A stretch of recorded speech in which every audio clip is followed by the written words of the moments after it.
자, 이어서 우리가 해야 되는 거는 제어문이라는 거거든요.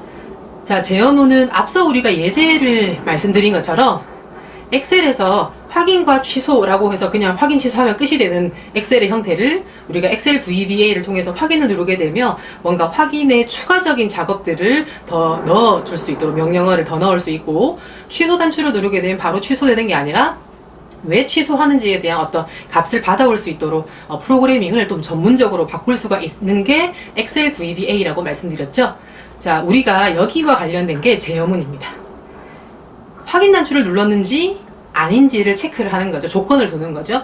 이 조건을 만족하게 돼요. 확인 버튼을 누르게 되면은 추가적인 작업, 취소 버튼을 누른다, 즉 확인 버튼을 안 눌렀을 때는 또 다른 작업들, 이렇게 프로그램의 방향, 흐름을 이렇게 바꿀 수 있는 거, 이게 제어문이라고 생각하시면 되거든요. 자, 요거는 우리는 if then else라고 나와 있는 이 제어문을 쓸 겁니다. 자, if라는 이 제어문들은 여기 나와 있는 것처럼 세 가지로 나와 있거든요. 보면은 여기 조건이 나와 있고, 이 조건을 만족했을 때는 명령어 실행하고 아닐 때는 그냥 끝나는 게 첫 번째 케이스가 되겠고요. 자, 조건을 검색해서 이 조건을 만족했을 때는 명령어 1, 아닐 때는 체크를 해서 명령어 두 번째가 실행되고 끝나는 형태가 두 번째 형태가 되겠고요. 세 번째는 시작을 해서 조건 1입니까? 예 하면 명령어 1, 아니요 하게 되면 그러면 조건 2를 설정합니까? 충족합니까? 라고 해서 그렇습니다 하게 되면 명령어 2, 아니면은 명령어 3. 그죠? 여기 점점점 나와 있는 것처럼 더 많은 조건들을 이어서 설정을 할 수 있습니다. 그죠? 자, 이럴 경우에는 제어문이 여기 나와 있는 if와 관련된 형태가 아니라 또 다른 차선책으로 다른 제어문을 쓰실 수도 있거든요. 그죠? 그런 것도 한번 찾아보는 것도 재밌는 요소가 될 수 있을 것 같네요. 자, 그러면은 예시를 한번 볼게요. 우리가 주문 검색 페이지 개선하기 위해서 쓰는 이 제어문에는 if, then, else 뭐 이런 것들이라고 말씀드렸죠. 그죠? 자, 먼저 txt 고객이라는 이 텍스트 상자 값이 빈칸입니까? 그죠? 값을 입력하지 않으면 안 되겠죠? 그렇게 되면은 메시지 창 띄워주고요. 그죠? 고객명 입력해주세요 라고 하고, set focus라 해서 그 텍스트 상자 값에 커서를 두는 겁니다. 그리고 끝나는 거죠. 그죠? 자, 고객의 값이 빈칸이 아닙니다 하게 되면 else if가 실행이 되겠죠. 그래서 그러면 CBO 직원의 값이 빈칸이에요 라고 해서 또 다른 객체의 값을 비교를 하게 됩니다. 자, 같은 방식으로 이제 커서를 다시 두고 입력을 했으면은 또 넘어가게 되는 형태로 해서 중략해서 마지막에 else라고 하게 되면 다 입력을 다 했어요. 빈칸이 아닌 거죠. 그죠? 아니 해서 조건들을 만족하지 않았을 때 마지막에 else와 관련된 부분은 다 아닙니다라고 했을 때가 실행이 되는 게 이 else와 and if 사이의 값이 되는 거죠. 그죠? 그래서 위에 나와 있는 else 위에 나와 있는 이 부분은 빈칸이 있는지를 체크하는 부분이고요. 그러면 빈칸이 아니면은 요 뒤에 게 실행이 된다라고 생각하시면 될 것 같습니다. 자, 그럼 여기 안에 조그만 사각형을 조금 볼까요? 자, 이 부분을 보시게 되면 if r의 값이 1입니까? 그죠? 데이터가 하나도 없습니까? 라고 물어봐서 아무것도 없는데요 하게 되면 그냥 그 자리에서 한 칸만 내려와가지고 적어주세요. 값을, 커서를 갖다 두세요. 아니면, 아니라는 거는 1이 아니니까 몇 개 데이터가 더 들어가 있다는 말이죠. 그럴 때는 커서를 적혀있는 맨 마지막으로 가서 그 바로 마지막 한 칸 내려와서 커서를 입력해 주세요. 커서를 두세요. 라고 하는 게 이 set과 관련된 대의문이 되겠죠. 그죠? 그래서 요 두 번째 나와 있는 요 자그마한 if에 and if의 set가 돼서 요게 중간에 실행이 되겠습니다. 자, 조금 어려울 수는 있지만 요거를 이제 실제 프로그래밍 하시다 보면은 조금 재밌는 요소도 있을 수 있거든요. 그래서 좀 쉬울 수도 있으니까 같이 한번 나중에 실행을 해보시고 다시 와서 확인을 해보셔도 좋을 것 같습니다. 자, 제어문과 관련된 우리 예제를 봤습니다. 자, 이제 마지막 부분은 명령문과 함수와 관련된 내용이 되겠습니다. 드디어 마지막이죠. 그죠? 자, 명령문 같은 경우는 자, 비주얼 베이직 내부에서 기능을 시행할 수 있는 키워드라고 보시면 돼요.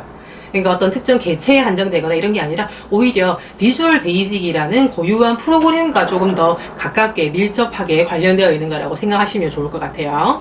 자, 예시를 보게 되면 프로시저의 이름을 call이라는 명령으로 해서 부르는 거예요. 전화하는 것처럼. 그죠? 프로시저를 호출할 수 있고요. 자, 그 다음에 함수라는 거는 비주얼 베이직에서 미리 쓰세요라고 정의되어 있는 함수들입니다. 함수의 특징은 인수가 있어야 되고, 그죠? 그거에 대한 괄호와 관련된 내용이 묶여져야 되고 관련된 결과값이 있어야 되는 거죠. 그죠?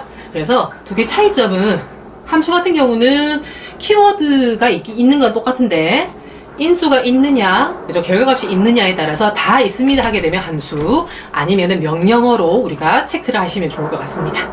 자, 그런데 특별히 우리가 쓰는 그 함수 중에 하나가 포맷이라는 게 있거든요. 그 포맷은 여기 나와 있는 이 값을 여기 나와 있는 두 번째 인수값 형태로 바꿔주세요 라고 하는 겁니다. 그래서 통화 형식으로 바꿔주는 건데, 자, 지금 여기 나와 있는 함수와 명령문을 같이 쓸 수 있는 명령어가 제시되어 있죠? 여기 볼까요? 메시지 박스와 우리는 쓰진 않았지만 앞으로 쓸 인풋 박스가 되겠습니다. 자, 예시 여기 보시게 되면은 메시지 박스와 인풋 박스는 명령문으로도 쓰실 수도 있고요. 그 다음에 함수로도 쓸 수 있습니다. 명령어로 쓴다는 거는 괄호 없고 인수 없이도 쓸 수 있다는 말이죠. 그래서 MSG BUX에서 우리가 텍스트 상자를, 그 텍스트를 써서 그 메시지를 띄울 수가 있었던 거고요.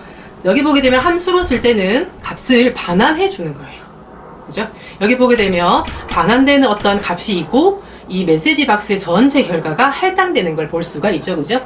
그래서 메시지 박스의 결과가 확인 버튼을 눌렀을 때, 확인 버튼 안 눌렀을 때 이렇게 두 개로 나뉘어지는 이 값을 반환값에 저장해주고, 아까 우리 공부했던 제어문의 내용에서 yes 값, no 값 이런 것들의 분기와 관련된 흐름들을 우리가 체크해서 관련된 실행을 할 수 있는 게 제어문으로 넘어가게 되는 거겠죠. 자, 이렇게 해가지고 우리가 명령어와 함수와 관련된 내용들을 같이 한번 점검해 봤는데요. 자, 우리가 조명업색 페이지 개선하기라는 거에서 실제 명령문이 어떤 것들이 쓰고 있는지 좀 볼게요. 여기 보게 되면 set이라는 거 보이시죠? 그죠? 그 다음에 call, unload, exit 이런 것들이 명령문이 되고요. 함수 같은 경우에는 여기 나와 있는 것처럼 mid, 자, len이라 해서 함수가 쓰이고 있습니다. 자, format이라는 것도 있죠. 그죠? 자, 포맷은 아까 말씀드린 것처럼 여기 첫 번째 인수의 값을 두 번째 인수의 형식으로 바꿔주세요 라는 것이 되겠고요.